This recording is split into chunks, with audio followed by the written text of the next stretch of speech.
Baik, terima kasih diucapkan buat rakan setugas kita Muammar dan juga Hayatul. Bismillahirrahmanirrahim. Assalamualaikum warahmatullahi wabarakatuh. Selamat pagi dan salam sejahtera. Alhamdulillah kita bersua pada pagi ini dan terima kasih diucapkan kepada Auda yang terus lagi setia menyaksikan Rampai Pagi yang kami bawakan dari daerah Tutong untuk edisinya pada hari ini, hari Rabu 21 Ogos 2024 Masihi. Dan Auda ingin dikongsikan juga cuaca di sekitar Pekan Tutong dalam keadaan yang baik dan juga mengizinkannya pada hari ini.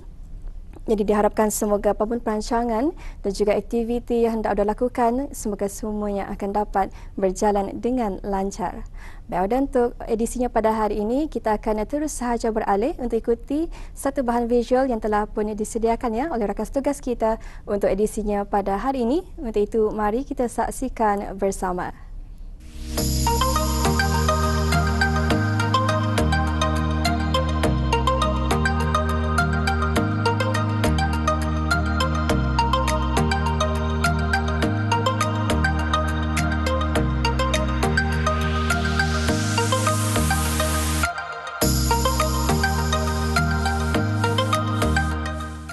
Bismillahirrahmanirrahim. Assalamualaikum warahmatullahi wabarakatuh. Audio penonton, ketika ini saya ada membawa terkiding ni dan saya melihat ke atas jua yang mana dapat dilihat di atas satu banyaknya buah asam aur-aur. Jadi berkata mengenai dengan asam aur-auran ni memang ia juga sering disebut sebagai ceri Brunei. Kalau kita ni lihat juga secara lebih dekat, asam aur ni berwarna merah apabila ia matang. Jadi sebabkan itulah antara salah satu sebab ia disebut sebagai ceri dan ia tumbuh di Kepulauan Borneo dan juga difahamkan ia ni sebenarnya berasal daripada hutan, namun pada ketika ini ramai dah yang membawanya ke kabun, tanam di kawasan-kawasan kabun. Memang ia boleh tumbuh tu, insya-Allah. Dan dilihat sini banyak asam aur-aur, jadi akan dipupul ni dan ditunjukkan kepada Auda lah apa sebenarnya asam aur-aur dan apa sebenarnya ia boleh diolahkan dan sebagainya. Jadi untuk itu teruskan kesana bersama saya.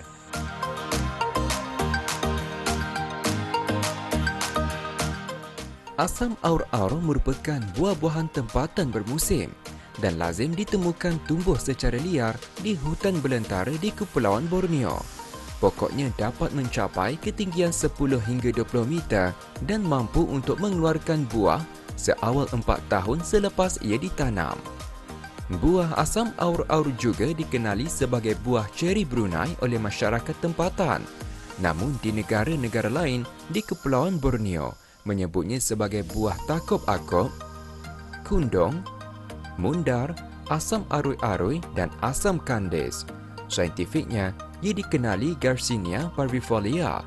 Buahnya mudah membiak melalui biji benih yang mengambil masa kira-kira 6 bulan untuk bercambah. Ia tergolong dari keluarga Clusiaceae, iaitu sejenis kumpulan dari buah manggis. Ya, ada penonton, salah satu tips untuk kita ni mengambil buah asam aur-aur ialah dengan menggunakan batang kayu yang mempunyai rantingnya ataupun pengaitnya. Dan memang kita ni ketahui sebenarnya asam aur-aur ni boleh jual jatuh sendiri kalau ia cukup matang. Tapi yang ni kita ni kan supaya ia gugur atau banyak, dan dalam satu-satu masa ia gugur atau dalam kuantiti yang banyak, jadi mudah untuk kita ni kutip menggunakan kaedah menggunakan batang kayu. Jadi macam mana itu hanya kita ni kaitkan ia di celah-celah rantingnya, kemudian di goncang-goncang, dan insya-Allah banyak akan gugur tu. Sudah ada yang gugur. Ini cuba lihat Bismillahirrahmanirrahim.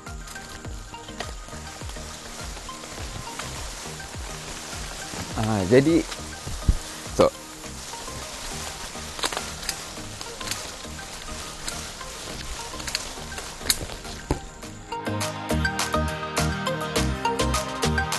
Secara alaminya, buah asam aur-aur mempunyai getah buah dan oleh itu adalah disaran untuk menggunakan sarung tangan ketika memetik buah tersebut. Tambahan pula, buah asam aur-aur mudah sahaja berguguran ke tanah, terutama sekali setelah hujan atau ketika keadaan berangin.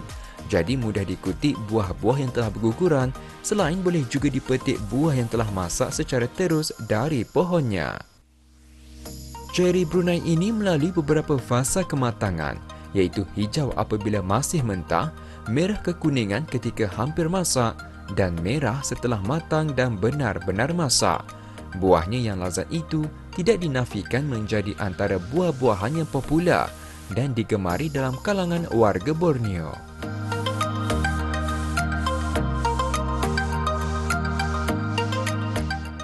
Ya, penonton, memang tidak dinafikan asam aur-aur ni buahnya, kulitnya dapat dimanfaatkan dalam bidang kulineri dan juga memang kebiasaannya kulitnya ini akan dijemur dahulu sehingga kering sehingga berwarna hitam dan dapat digunakan dalam pelbagai jenis masakan. Dalam bidang kulineri, asam aur-aur dapat dipelbagaikan dan kulitnya boleh dikatakan bahan alami penting dalam sesetengah masakan. Untuk menghasilkan asam kulit, perlu melalui beberapa proses seperti proses mengupas kulit buahnya yang berwarna merah. Kemudian mengasingkan isi buah ke dalam bekas lain.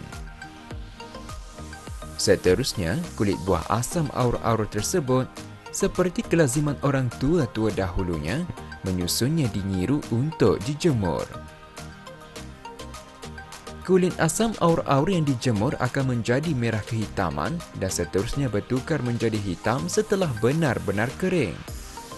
Menjemur asam aur-aur memerlukan masa yang lama untuk kering, iaitu dalam jangka masa 3 hingga 5 hari tertakluk kepada keadaan cuaca. Setelah kering, asam kulit tersebut digunakan dalam masakan seperti ikan rebus masak kunyit.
Fungsi asam kulit adalah sebagai penambah perisa masam alami kepada apa jua jenis masakan mengikut kreativiti masing-masing. Tahukah Auda, selain digunakan sebagai penambah kelazatan dalam masakan, kulit asam aur-aur juga digunakan sebagai bahan cucian ikan, daging dan ayam mentah untuk membersihkan dan menghilangkan bau hanyir bahan-bahan mentah tersebut. Namun oleh kerana ia buah-buahan bermusim, maka kebanyakan orang menggunakan lemon dan jarang sekali menggunakan kulit asam aur-aur. Buah muda asam aur-aur atau yang belum matang, iaitu yang berwarna hijau atau merah kekuningan, boleh dimanfaatkan dan dipelbagaikan dalam apa jua jenis masakan seperti sambal. Sambal dari buah muda asam aur-aur ini telah lama digunakan oleh nenek moyang kita sejak dulu lagi. Antara lain kebiasaan masyarakat terdahulu mengolahkan buah asam aur-aur adalah dengan membuat jeruk buah asam aur-aur. Caranya, asingkan terlebih dahulu isi buah daripada kulitnya. Kemudian sebahagian isi buah tersebut dipotong bagi mengeluarkan rasanya saat dijeruk, manakala sebahagiannya lagi tidak dipotong. Seterusnya dimasukkan ke dalam bekas dan dituangkan air gula yang telah dimasak ke dalam bekas. Akhir sekali, tutup bekas tersebut dan dibiarkan semalaman atau setelah beberapa hari. Dalam bidang kesihatan, asam aur-aur boleh dijadikan sebagai air jamu atau minuman detox bagi kesihatan dalaman, iaitu dengan cara dicampur ke semua isi buah asam aur-aur beserta kulitnya, asam kulit, hirisan serai, hirisan halia dan hirisan kunyit hidup, dan kemudian ditambah air sama ada sejuk atau suam ke dalam campuran tersebut. Kemudian diberi sedikit garam dan digaul rata. Jamu tersebut dikatakan boleh melancarkan aliran darah dan sebagainya. Menurut kajian, buah asam aur-aur mempunyai kebaikan untuk kesihatan.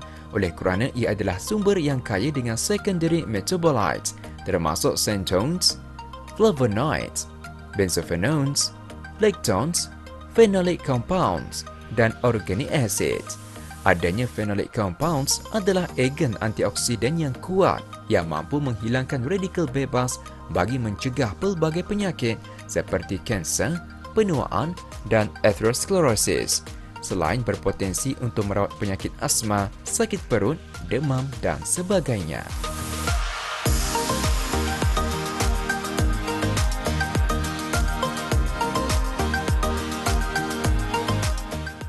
Ya, ada penonton, buah asam aura-aura ni juga, ia dikatakan seumpama manggis. Jadi apabila dibuat research ataupun kajian lebih lanjut, rupanya buah asam aura ni dalam satu keluarga dengan buah manggis. Dan ia mempunyai bau yang agak masam. Jadi saya ingin merasa, ya isinya berwarna putih. Ya, jadi ini saya akan cuba merasanya. Bismillahirrahmanirrahim. Sedap. Itu rasa masam-masam manis. Dan sebenarnya lebih kurang rasanya seperti manggis jua. Jadi tidak heranlah kalau disebut sebagai buah manggis jua. Ada sesetengah negara menggelar ia seakan buah manggis, tapi mempunyai saiz lebih kecil. Jadi saya harap dengan pertemuan kita pada kali ini, mudah-mudahan dapat memberi manfaat kepada anda dan mengenali lebih dekat lagi mengenai dengan buah asam aura-aura. Jadi sampai di sini saya hidup bersama. Sekian. Assalamualaikum warahmatullahi wabarakatuh.